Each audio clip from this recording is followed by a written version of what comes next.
All right, today we're gonna make one of my favorite non-bread recipes that I have at The Perfect Loaf, German style pretzels.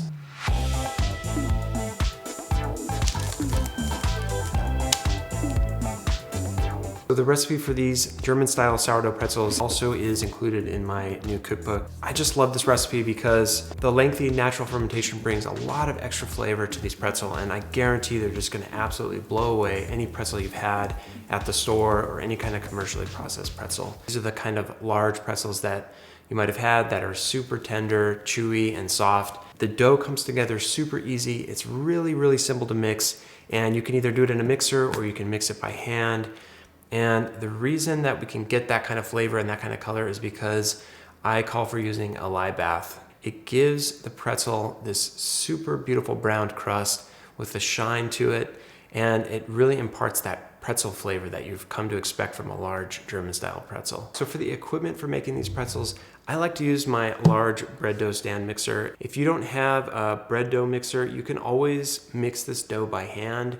It's a stiff dough, so I would treat it kind of like a pasta dough. So once you get everything incorporated and you get the butter mixed into the dough, then knead it on the counter like you would pasta. So you'd push the palm of your hand into the dough, turn it, and keep pushing until the dough becomes very elastic and strong and smooths out. If you have a KitchenAid, you can use the KitchenAid at the beginning to get the dough to come together, but once it starts to get really stiff, I wouldn't push your KitchenAid because it can really stress the machine. So you can bring it together in the mixer, then take it out and knead it by hand on the counter to finish strengthening the dough. In addition to the stand mixer, we'll need a baking sheet lined with parchment paper. And I also like to always have my thermometer on hand and a bowl scraper and a bench scraper. Also, the most important thing probably here is your kitchen scale. And then for the lye bath, I mentioned the stainless steel bowl. It also helps to have a pair of like latex gloves or plastic gloves so that you don't accidentally splash any of the lye bath onto your hands. If you're also really concerned, you can have a pair of safety goggles, although we're not really going to be splashing anything around, but it might be something handy if you're concerned about the lye bath.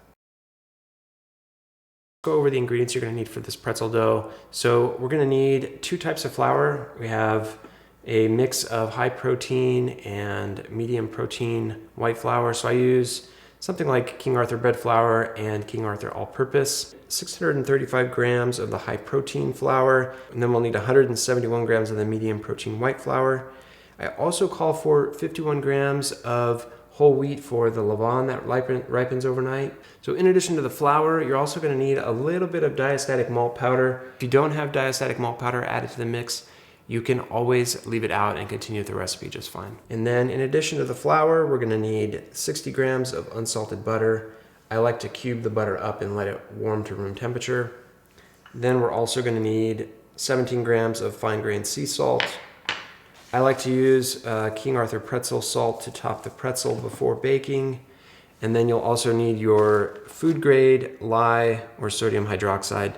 You can find this lye online and you can order it in powder or pellet form, which is what I have here. And then in addition to that, you're going to need your water for mixing, and the total amount of water we need is 471 grams. Let's talk about the timeline for baking these pretzels. So on day 1, you'll make the Levain at night. You'll use your sourdough starter when it's ripe, and that's when you would normally give it a feeding. We'll use that to make the Levain, which ripens overnight, and then in the morning we'll get to mixing. After mixing the pretzel dough, we'll give the dough a 3.5 hour bulk fermentation with 1 stretch and fold after about an hour into that. Then we'll divide the dough and pre-shape it into long cylinders, and we'll let that rest for 15 to 20 minutes. After we pre-shape that dough and it's rested, we'll shape that out into a long tapered cylinder that will shape into a traditional pretzel knot. After we've shaped the pretzel knots, we'll let the dough rest for 30 minutes at room temperature, and then we'll pop that baking sheet into the refrigerator for an hour. After that cold proof, uncovered in the refrigerator, we'll take the dough out and we'll do our lye bath. And then we'll bake them in the oven for about 15 to 20 minutes until they're deeply colored. Okay, so the first step to making these sourdough pretzels is to make your Levain or your pre-ferment. So last night, which is the night before I'm going to mix this morning, I prepared this Levain. This is a mixture of 51 grams of white flour, 51 grams of whole wheat flour, 102 grams of water, and 10 grams of ripe sourdough starter.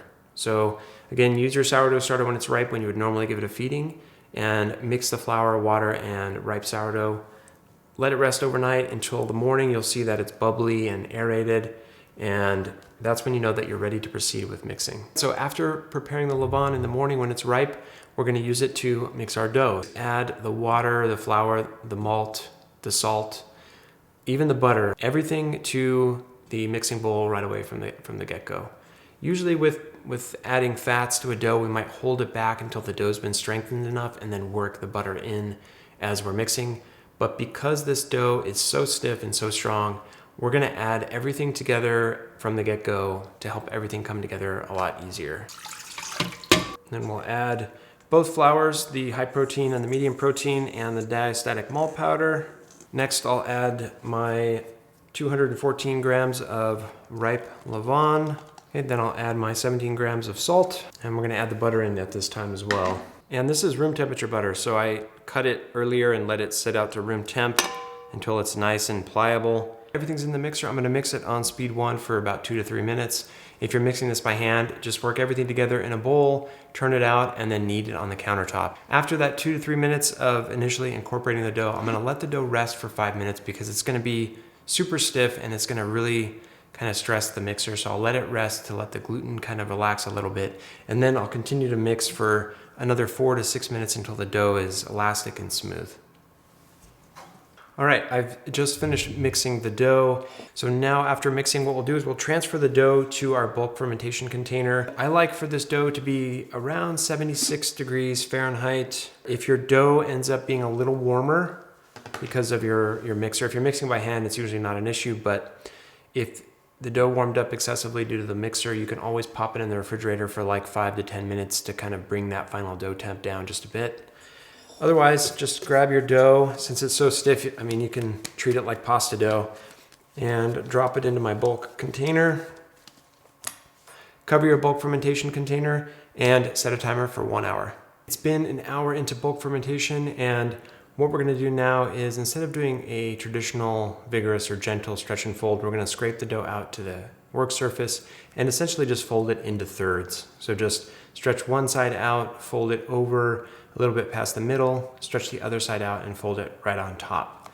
And then after we do those stretches and folds, we're gonna return the dough back to the container with the seam side on the bottom and let it continue to rise for the remainder 2.5 hours in bulk fermentation. All right, so we've done our 3.5 hours of bulk fermentation, and my dough in the container is risen up nicely. It's puffy to the touch, but it's not super well fermented at this point. So now at the end of bulk fermentation, we're gonna scrape the dough out to our work surface and divide it into small rectangular pieces. I also like to use a large piece of reusable plastic to cover the dough after we've pre-shaped it. That way it doesn't get too dry. Since this dough is already quite stiff, it'll dry up rather quickly, so we wanna keep it covered so that we don't have a skin forming on the outside of each pre-shaped piece. But then I also have my kitchen scale nearby. We'll be dividing this dough into 12 pieces, each piece weighing 115 grams. It helps to try to keep the dough into smaller rectangles instead of disorganized pieces. If you have a nice organized rectangle, then it makes it easier to roll out the pretzel dough into a more uniform shape in the end.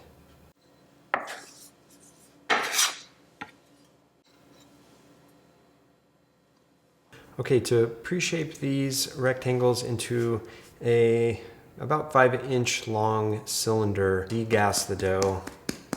What I like to do is fold the top part down and press with my fingers. So you're kind of creating this cylinder, and if you need to switch to your thumbs, you can do that as well. But I like to continue to fold it down, and then I finish it off with my thumbs, and then I just do a gentle taper at the end. So continue to do this for the remaining 11 pieces, and after I pre-shape these, I like to keep them covered with a piece of plastic to make sure that they don't dry out excessively.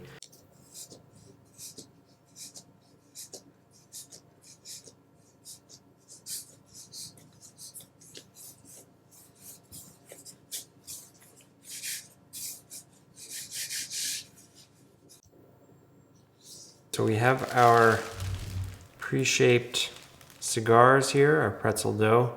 Now it has relaxed for 15 minutes and it's time to do final shaping.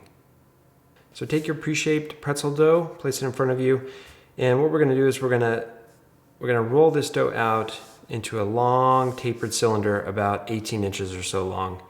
And the important thing here is that with pretzel, you want the center part of that 18-inch long cylinder to be a little bit more bulged, so it's gonna be a little bit more fatter here. It's gonna dramatically taper out. It in front of you like this. Cross the arms twice and then fold this down.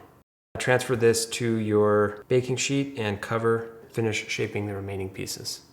Okay, now that you've shaped all 12 pieces of your pretzel dough, it's time to get those into the refrigerator. So put your 2 baking sheets uncovered in the refrigerator for 45 minutes to 1 hour.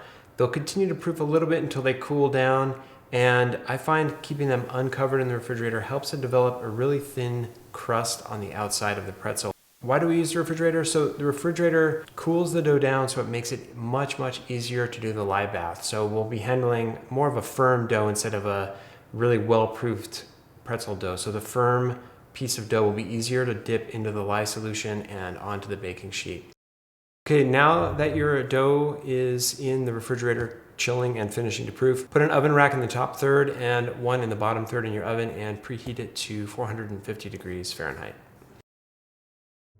All right, now is the time that we're gonna prepare the lye bath. So I've got 940 grams of cool water. Put that into my stainless steel bowl. I also have a stainless steel whisk nearby that I'll use to disperse the lye pellets when I place them in there. And then I have my food grade lye here. So I'm gonna add 38 grams of lye. This is where we don't want to splash it around, so just very gently put it in the bowl with the water. You'll see the solution will get kind of cloudy. Whisk until everything is dispersed. Okay, with the whisk I like to rinse it off in the sink and be sure not to drip any of this solution anywhere else. So I pulled my chilled pretzel dough out of the refrigerator. Be sure to have your pretzel salt handy and also just a plain razor blade to score the top of the pretzel. So grab a piece of dough. You can see how firm this dough is. Just dunk it in the water. Don't splash it, just leave it in there for about 15 seconds. You should see the pretzel float just a little bit, especially in the bulge area. That shows you that there's some good fermentation happening there. And remember, once we touch this pretzel now, we'll have the lye solution on our fingers or on the gloves, so we need to be careful. So remove the pretzel, put it on the cooling rack, and proceed with the remaining pieces of pretzel dough for this sheet pan, and then transfer all of the dipped pretzel dough back over to the first one.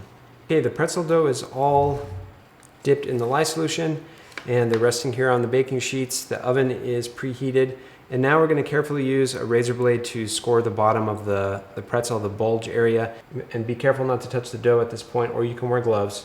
But I just make a straight cut on the bottom, and you want to kind of cut in deep because you need this, otherwise the dough will kind of seal back together, so you need it to be separated just a little bit.